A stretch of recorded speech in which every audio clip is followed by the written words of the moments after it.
Welcome to the room of people who have rooms of people that they love one day docked away. Just because we check the guns at the door doesn't mean our brains will change from hand grenades. You love another psychopath sitting next to you. You love another murderer sitting next to you. You think I'd get it sitting next to you. But after all I've said, please don't forget. All my friends are heathens, take it slow. Wait for them to ask you who you know. Please don't make any sudden moves. You don't know the half of the abuse. Welcome back to the channel, everyone. I hope you're all doing well. I've noticed it's been a while since I've made an actual video for the channel, and I can assure you all that it is not due to negligence of the channel. A lot of personal stuff has been popping up in my life as of late, not to mention certain software issues that have mounted on top of it, but I trot along with what I have, and I do what I can, and after getting this idea, I've finally been able to put something together for the channel.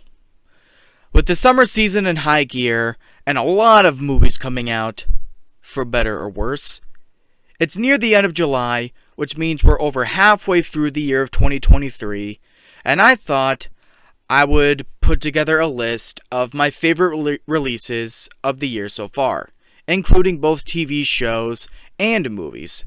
It's a little something that I like to do for my list. I like to be more inclusive with movies, TV shows, even video games if they catch my interest. Even fan films. I'm very inclusive with my lists. So with that being said, here is my list for my top 10 favorite releases of 2023 so far. At number 10, we have Renfield. It's a movie that pretty much right away caught my interest as soon as I saw the trailer. I mean, come on. Just saying on paper, Nicolas Cage as Count Dracula, sign me up, my ticket's already bought. And while he didn't have as much screen time as I personally would have liked, I think he did well with what he was given regardless. Yeah, you could have maybe done without the whole subplot with the Aquafina cop taking on the mob and all that. But they tied it in with Renfield's whole plot of trying to break away from Dracula, and then Dracula eventually comes in later to kick some ass, and he joins the mob. So they tied it in those certain kind of ways, so I was able to run with it just fine. But the center of the movie really is, like I said, Nicolas Cage's performance, as well as Nicholas Hoult as the lead of Renfield. The movie's also able to have this really nice commentary about toxic relationships, breaking away, and standing up for yourself. They're able to invoke this commentary in a way that doesn't bash you over the head with a sledgehammer, which could have been very easy to do with certain companies. So I'm glad they didn't. It's a nice little movie that I heard didn't do so well at the box office, which I think is a shame. I would have liked to see maybe another sequel or so out of this, maybe some spin-offs. Maybe we'll get a show, who knows. But I really like this movie. At number 9, we have Knock at the Cabin. Well, Shyamalan strikes again, ladies and gentlemen. It seems at least every other year he'll either make something that makes the best of lists or the worst of lists. I personally have now loved a Shyamalan film since Glass. I thought that was a very underrated, very smart, subversive finale to that whole little trilogy he started with the movie Unbreakable in 2000. And I honestly did not know what to think going into this movie. I think his work after Glass has been very mediocre as of late. I mean, the trailers looked very good.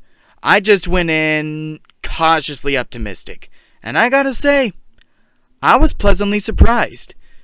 I mean, right off the bat, this is probably the most beautifully shot out of all of Shyamalan's movies. As far as pure visuals and cinematography, I think this movie looks great. And Dave Bautista continues to prove that he is the gold standard for wrestlers turned actors. He's got a bright future ahead of him, especially now that he's done with the whole Marvel shtick with Guardians of the Galaxy. We love you, Drax, but we want to see what more that this guy can do outside of the MCU. And so far, he continues to prove that he is one of the best actors working today. But even outside of that, the whole premise, I think, is executed very brilliantly. And I think that there's even a fair amount of tension in this whole situation too. Not knowing if these four strangers are freaking nuts or if they're telling the truth. With the editing and the pacing, it's able to leave you thinking at various moments in the film. The whole twist with these four strangers coming into this family's lives being revealed to be the four horsemen of the apocalypse embodied, I personally didn't see coming. And just the premise in general, with one of these three people having to kill one of the other to save the world. It's a heartbreaking situation because you grow to like these people very quickly, and a lot of that is attributed to the performances of these three actors. So color me surprised that he's finally been able to deliver another quality piece of entertainment. Shyamalan, you've done it again. Now if you can keep doing it for the foreseeable future, I think we'd all appreciate that very much. At number 8 is going to be The Little Mermaid live-action remake. Now to put it in context for everyone, I'm a fan of these Disney remakes. When they're done well, when they're good. Is it a cash grab? Yes. Is it a sore lack of originality and imagination? Yes. But I figure so long as you're able to do these in a way that captures the spirit of the original while also putting enough little new things and twists in there while also still being faithful enough to the original, having a fair balance like that, then I figure go ahead, do them. I'll go see them. Even when I end up not liking these movies, I always want to go in with good faith. I always want to give them a chance. And with The Little Mermaid, I think it's one of the better ones we've had in quite a while. The best since Aladdin 2019, I'd even say. Which is currently still my favorite of the live-action remakes, if you're wondering. And going into what works about this one, I think the cinematography is easily the best out of these remakes. The shots, the wide shots of the ocean, the underwater visuals, and then above world with Eric's castle and seeing him and Ariel explore. It's all shot with a sense of majesty and grace that just drew me in from the very first second. And the acting from everybody, I thought, ranged from spectacular to good enough. Halle Bailey especially steals the show, not just with her beautiful singing voice, but with the attitude and the energy she brings into her speaking part of her performance. But even then, ironically, I think she does a better job in the back half of the film when she no longer has her voice, she has legs, she's exploring the human world. It's all in the body language and the way that she's able to emote that drew me in. And then you have Melissa McCarthy as Ursula, who I think is the other big show stealer in this. You can tell she's just having a ball with it. Not trying to copy Pat Carroll's original performance, but just simply playing Ursula in the way Melissa McCarthy would play Ursula, if that makes sense. And I think she does a great job. She's funny in the right moments. And then in the climax, I think she's able to be very effective with her intimidation factor. Especially when she kills Triton, like actually kills Triton. I thought that was great. And I also gotta say, I gotta give credit to Jonah Hauer-King as Prince Eric. Not just with the performance, which I thought was really good, but with the writing and the subtle little changes they made to his character. Eric in the original was already a very interesting character and a big step up from Prince love interest characters in previous Disney films. But in this remake, I thought the way that they changed and updated Ariel and Eric's romance, what sparks the romance, was very interesting. seeing how Ariel feels trapped under the sea and wants to explore the human world, the way they're able to show that she's drawn to Eric for those same reasons, him wanting to explore the human world, having those same desires and wants, it brings them together. And even though she's not able to speak, just the fact that she shows genuine interest in Eric's interests is what draws him to her. And I thought that was interesting.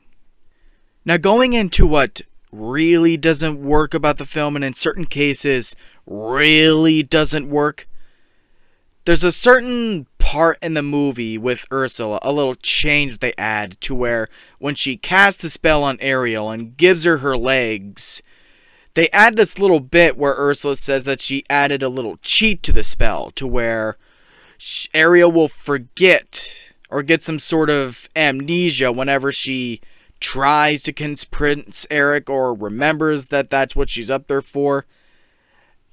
And just the fact that that ends up going nowhere, but it's just, I don't know. It was unnecessary. And something I'm honestly pretty mixed on in the film is the whole change with Ariel being the one to kill Ursula instead of Eric. On the one hand, I get it. She's the main character, so you want to give her the killing blow. But at the same time, narratively, that kind of takes away something about the message of the original. With Prince Eric being the one to kill Ursula in the original, it's what makes King Triton realize humans aren't that bad. That, in a way, I was wrong about them with his whole prejudice. So you kind of have that taken away in this version, with Ariel being the one to strike the blow on Ursula. And plus, they give Scuttle's character a sort of rap number song towards, right, like before the third act of the film, and I'm like, this is cringe. This does not work at all. Like, yeah, pretty much what everyone else has said about it, I have the same complaints. It is not good at all. But with that being said, those little flaws aside, it's a remake where more works about it than what doesn't. It's visually dazzling, the acting at its best is spectacular, and you can tell that they care about actually wanting to do something new and genuinely capture the spirit of the original. So it just more worked for me in this than what didn't. I really enjoyed it. I'm glad that it at least was able to break even just enough in the box office. So if you haven't seen it, if you like The Little Mermaid, the original, give this remake a chance. You may find more worth in it than what you're initially expecting. At number 7 is gonna be Scream 6. This was my most anticipated horror film of the year. I adored Scream 5. It's a movie that had a lot going against it, but I thought the new people on the block were able to greatly honor Wes Craven's legacy, as well as just deliver another good, solid, consistent Scream movie. And honestly, this is a movie that I would say that I love just as much as Scream 5, and that I would even rank on this list a little bit higher, if not for how they used and portrayed Gale Weathers. At least in the opening scene. Because I didn't like how they backtracked on her character development from Scream 5. At the end of that movie, she lost Dewey, she was broken up about it, and she said that she was going to write about him, a great man who did a lot of good things for this town. But what does she do in this film? She writes about the murders, capitalizes on all that, just as she always does. And I didn't like that. Because say what you will about Gale Weathers as a person. She could be a bitch a lot of the times, how she'll always go for the story, the attitude that she always has. But she cared about Dewey. She loved Dewey. And not just that, but with the growth and the development she's had from film to film, she grew to have a heart, and she would willingly stick her neck out there to save people's lives. Not to say that it was a complete betrayal or complete destruction of the character, because honestly, the rest of her scenes in the movie were really good, especially the phone call and the fight that she has with Ghostface halfway through the film. The rest of her scenes are great. I think it's just the initial introduction scene for her with that reveal and how it backtracks on her character development from the previous film is what I personally had an issue with. There's also another issue that basically runs through the whole movie where it seems that certain characters are given way too much plot armor, in the sense that some characters are stabbed, cut, or injured in very graphic, brutal ways, but they're just able to survive and get back up. Like, for instance, in the third act of the film, Chad is stabbed the fuck up by two Ghostface killers. They're just stabbing him up like a friggin' pincushion. And then, like, in the final scene, it reveals, oh, he's okay. They're carting him away to the hospital. There are other issues like that, but that's the big one that really got to me. I'm like, nah, for a series like this that has no sense of supernatural stuff they'll delve into, it's more grounded in reality. I'm like, no. As much as I loved Chad's character in this movie, I thought he really stole a lot of scenes. He was great. That guy should be dead. I'm sorry. I mean, on the one hand, yeah, the little bit of me thinks, yeah, I love the character, so if he survived, yahoo, we'll get him in another movie. But the critic in me has to point it out, yeah, way too much plot armor. But those issues aside, the film otherwise kicks major ass.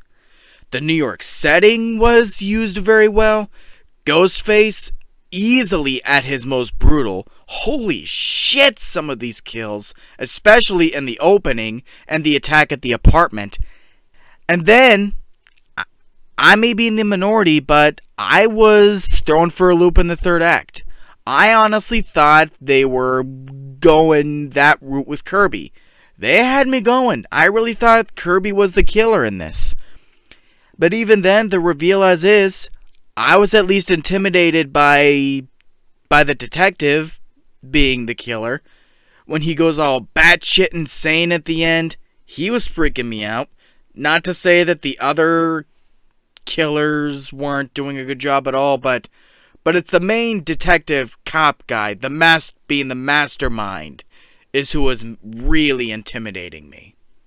And then the character development in this movie is honestly pretty good too. With Sam and Tara's relationship, the whole theme of letting go, giving more independence, relying on each other rather than trying to be more controlling and smothering, I thought it was dealt with pretty subtly. And then Mindy and Chad being better than they were in the previous film. The whole core four dynamic they had, it was great. They're obviously never going to be the original trio of characters, but as is, they hold their own pretty damn well.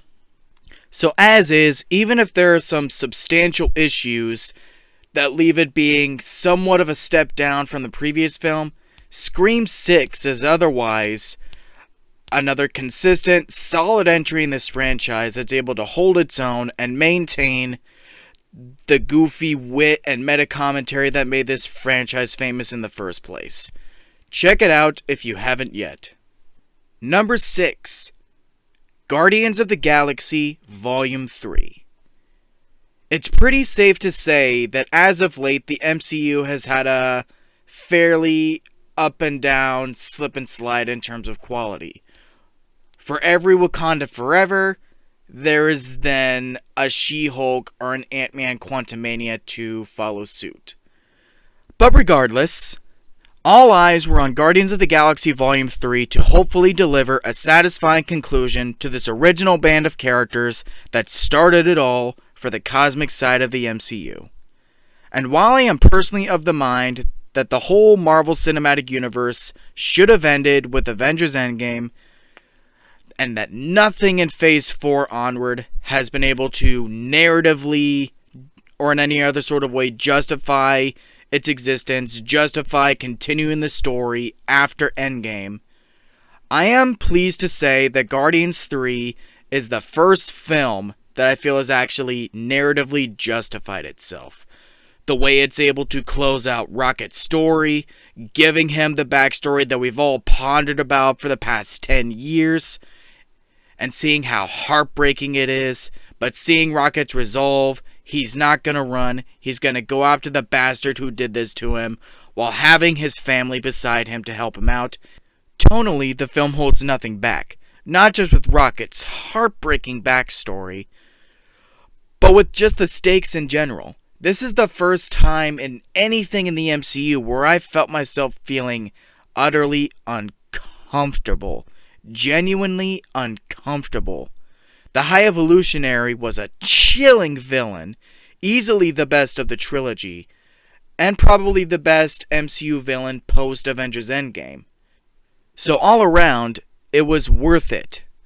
With the struggle that this movie went through, with getting James Gunn back to complete his vision, complete his trilogy, complete this story on a high note.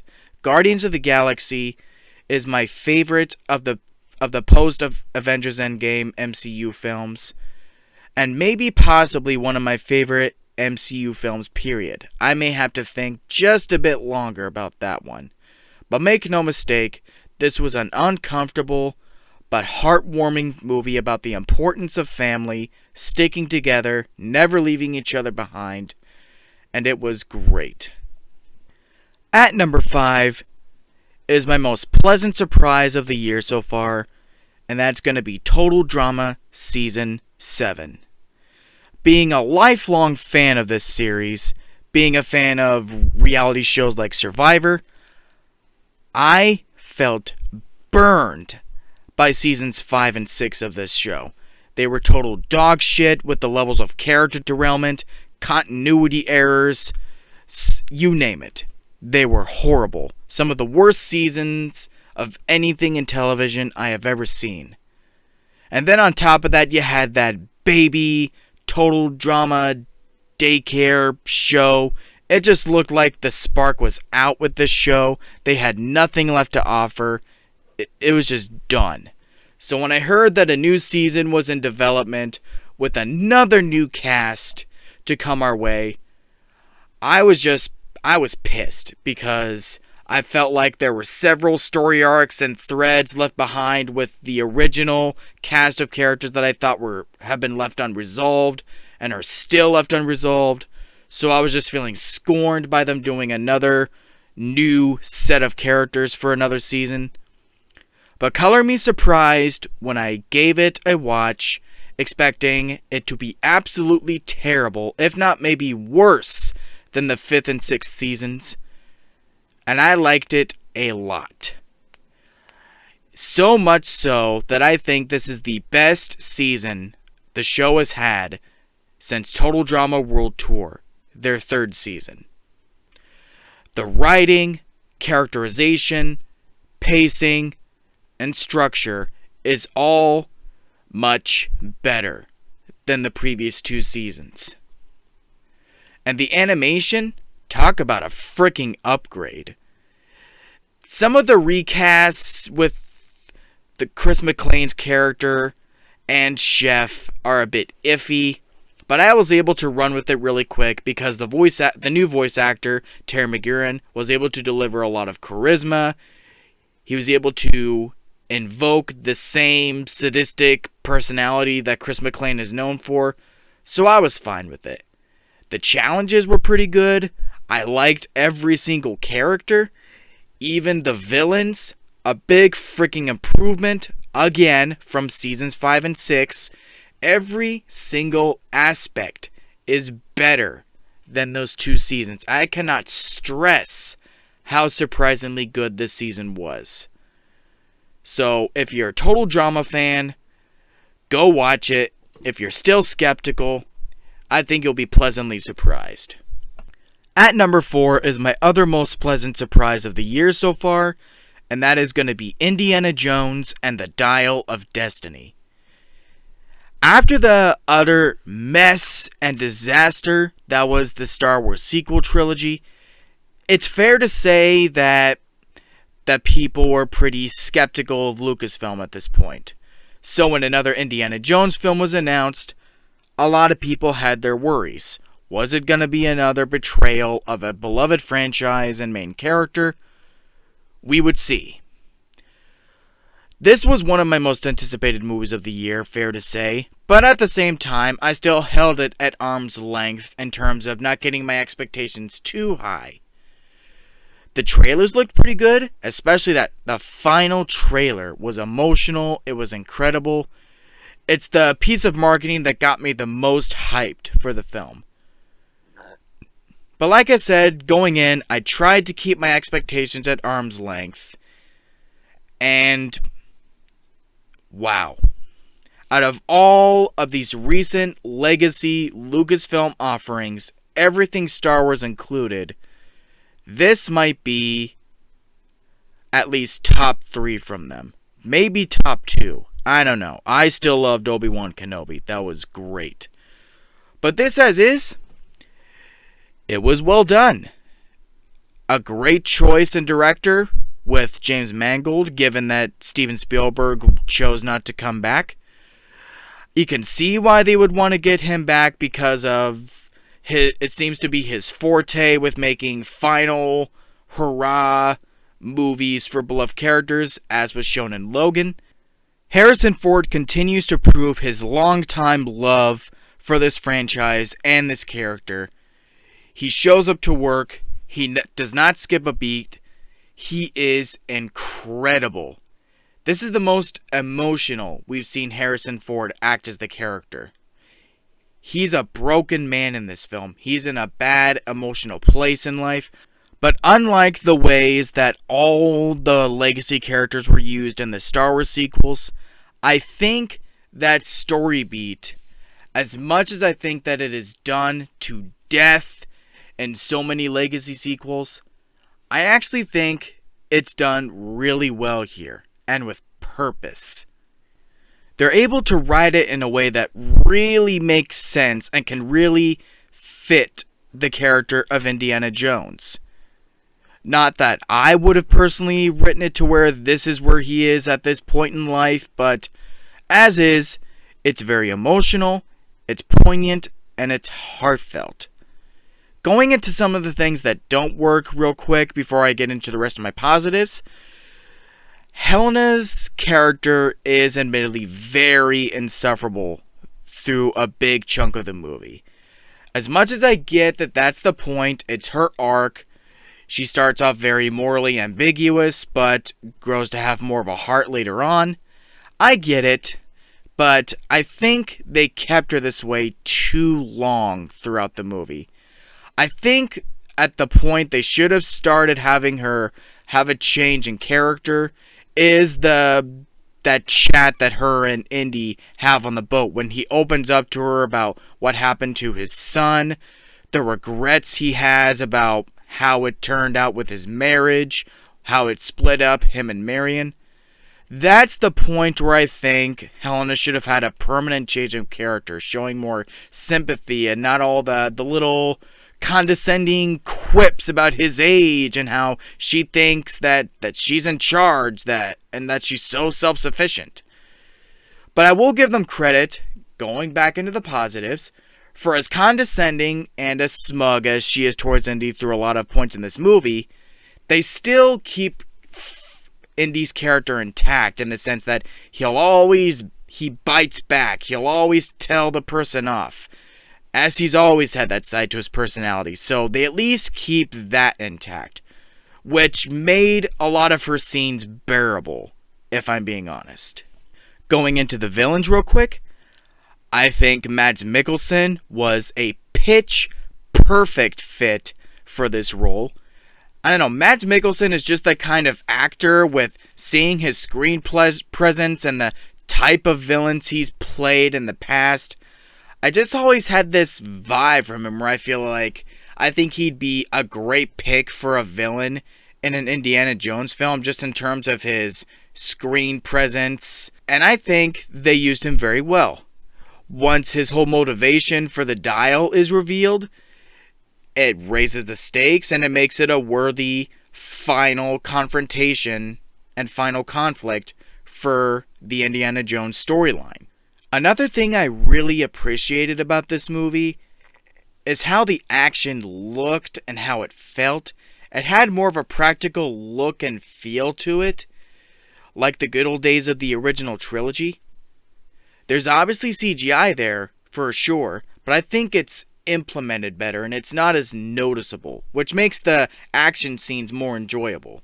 Now I've come around quite a bit to Kingdom of the Crystal Skull, don't get me wrong, I will admit, but the visuals do really stick out, especially in the action. It's still enjoyable, but it is worth noting in terms of that movie.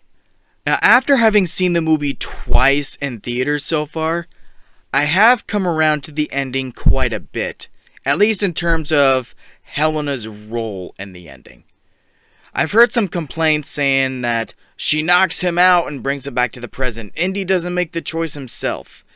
I can get that to an extent, and I admittedly had a problem with it the first time I watched it, but thinking about it more and how I feel like it brings Helena's arc full circle, I interpret in the sense that after treating Indy like shit the whole movie, and just this whole cutthroat attitude she's had, only caring about the money, and how morally ambiguous she was, I interpret this as she's finally doing something for someone other than herself, being more selfless. It's a nice sense of redemption for the character that I can get behind just enough, and plus, the way that the movie itself wraps up in its final scene, I think was very heartwarming. With the way that it calls back to a certain iconic moment from Raiders of the Lost Ark, with how him and Marion reconcile their marriage, it was so heartwarming, and it was a nice, intimate, personal way to end his entire story arc. I was more than satisfied with it. So while not without its fair share of problems, Indiana Jones and the Dial of Destiny was a more than serviceable and worthy conclusion to this beloved character and this franchise, that it's only gotten better for me each time I've watched it. It's not a movie that I'm in love with to the same lengths as the original trilogy, but it is better than Crystal Skull, even though I've come around quite a bit to that movie. It's a movie that I think, as a whole, is better than the entirety of the Star Wars sequel trilogy, in terms of narrative, storytelling, how it handles its legacy characters, and how it's able to end everything on a much better note than what Rise of Skywalker wasn't able to. That's an accomplishment. Even if it's just my personal opinion, I think it's worth noting and putting out there. So if you haven't seen it, if you're on the fence about it, whether you're a hardcore Indiana Jones fan or you like the movies to any extent, this is worth checking out in theaters to at least form your own opinion and see what you think. At number 3 is easily everyone's most anticipated comic book movie of the year, Spider-Man Across the Spider-Verse. Easily one of my most anticipated movies of the year, too. I fell in love with the first Spider-Verse film. It had a lot of heart, energy, and wit, and it quickly became my favorite Spider-Man movie. So obviously, the hype was insane for this sequel. And I don't know how they were able to do it, but every single thing that was already incredible about the first film is even better in the sequel. The animation, the storytelling, the character development, everything is taken to a whole nother level. Not only does Gwen Stacy have a great character arc, which actually takes up the opening of the movie, which was actually pretty nice, but I love how they drove Miles Morales' character arc forward in this film. Once he gets into the Spider-Verse, it's revealed in some very dark, heartbreaking fashions that he wasn't even meant to be a Spider-Man in his universe, that being bitten was basically an accident, and what goes on from there is better drama and poignant character-driven narratives than what I saw in Avengers Infinity War. And the cliffhanger that this movie leaves off on. Fast X, eat your fucking heart out. This is how you do a cliffhanger. And I don't care if it takes them another 5 years or so to complete the trilogy with Beyond the Spider-Verse, given the whole actor strike going on. If it takes them that long, then hey, take your time. If that's the amount of time that it will take to deliver something to the same standard of quality, animation, and compelling narrative and storytelling, then I'm willing to wait as long as it takes. I'll be patient. Bring on the third film. If they can match the same level of quality as these two films, this may go down as one of the great superhero trilogies of all time. Maybe even all-time great movie trilogies. We're just gonna have to wait and see. Number 2. Runner-up for my favorite release of 2023 so far, Evil Dead Rise. Now, it is important to note that I'm only a casual Evil Dead fan. I love Army of Darkness, and I loved the 2013 remake. It's just simply a franchise that I don't get hardcore into overall, like, say, Michael Myers, obviously, Freddy Krueger, or Ghostface. Those are the GOATs for me in terms of horror.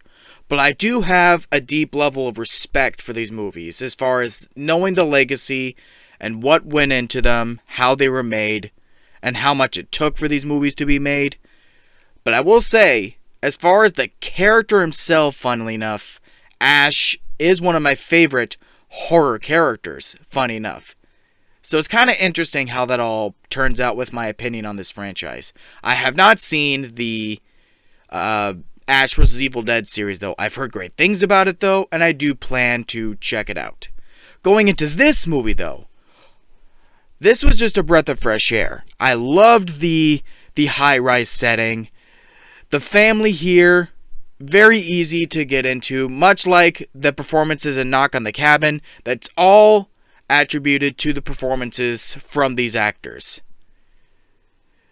The mother, holy shit, probably the most intimidating Deadite in this franchise, in my opinion, once she's possessed and starts tormenting these poor children.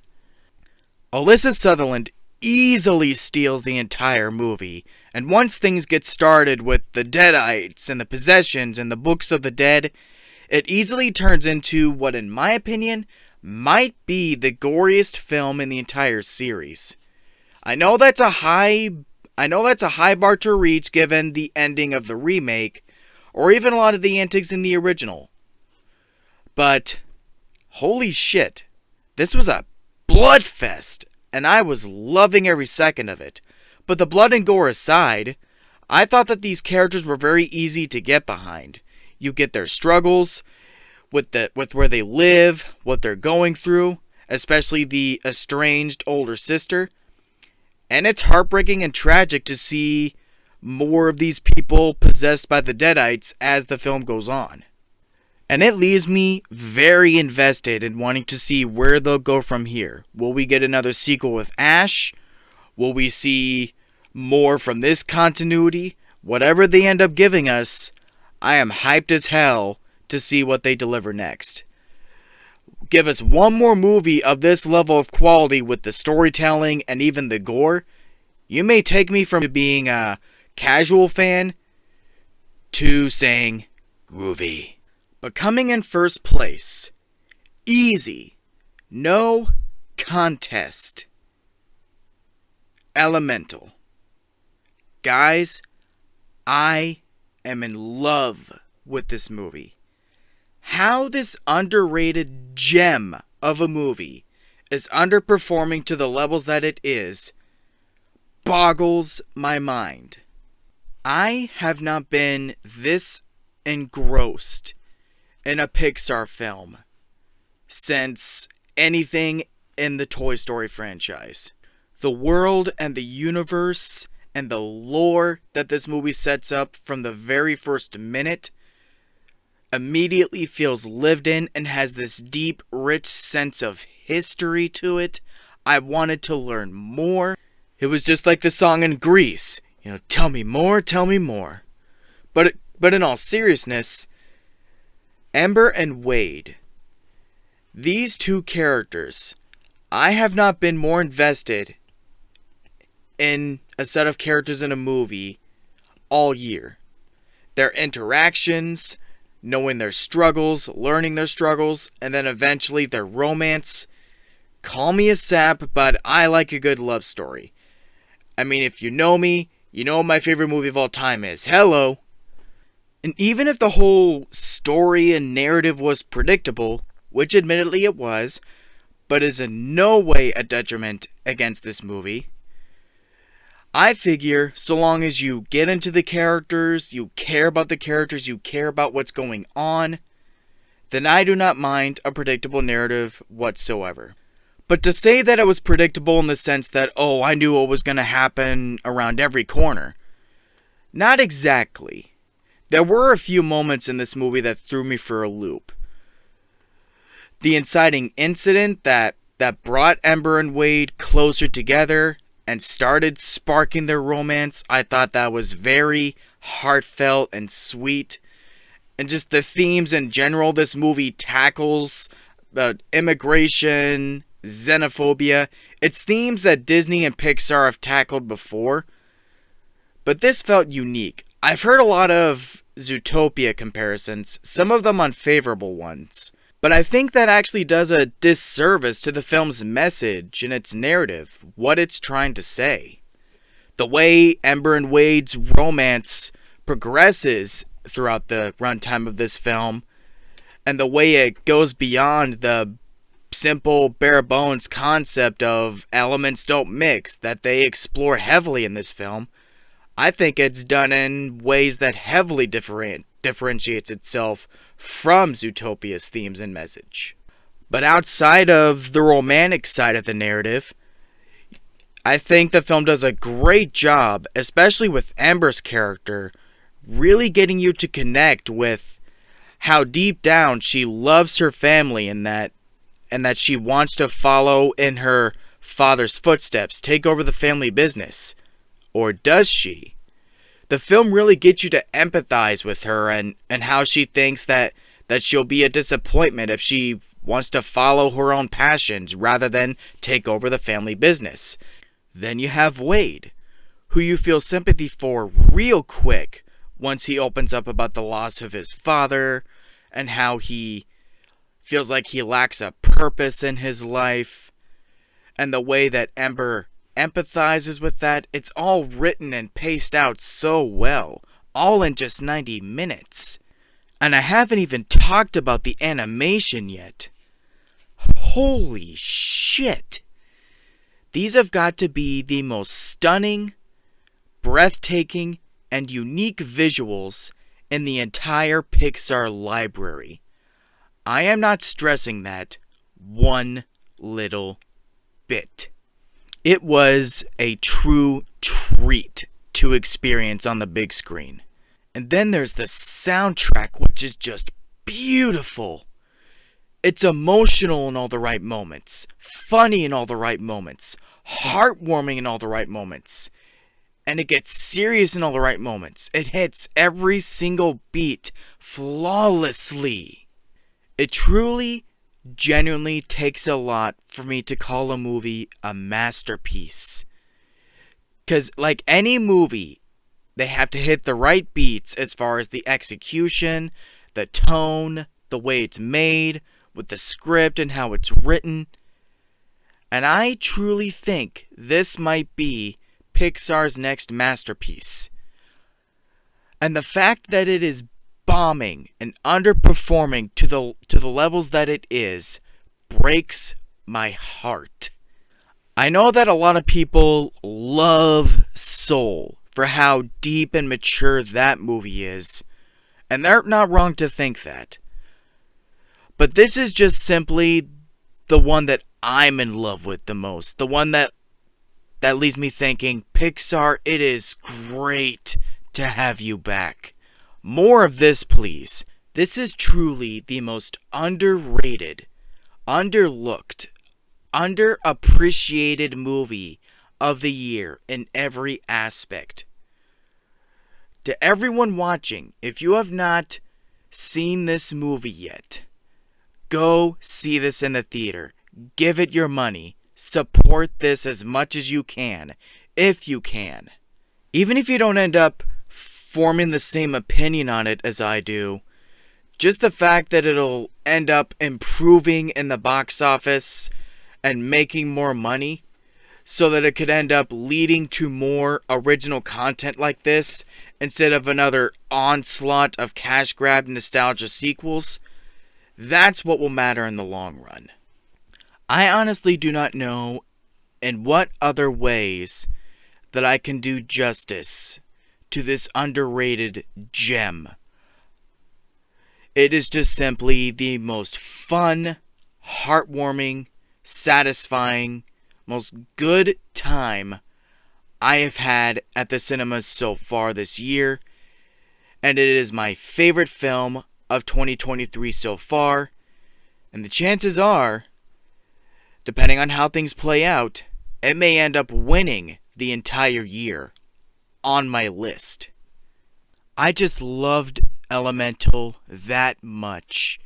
It is that good. So those are my picks for what I think are the best releases of 2023 so far. Keep in mind that we are only halfway through the year so far, so 10 or maybe even more releases could come out and completely trump everything that's on this list as of now. I find that unlikely, but who knows?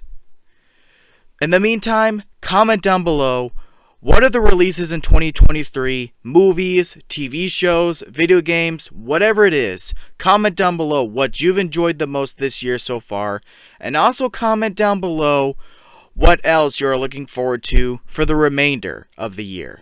And also look forward to a possible video commenting on what I think are the worst releases of 2023 so far. I will see y'all next time, and like, comment, and subscribe if you'd like to see more.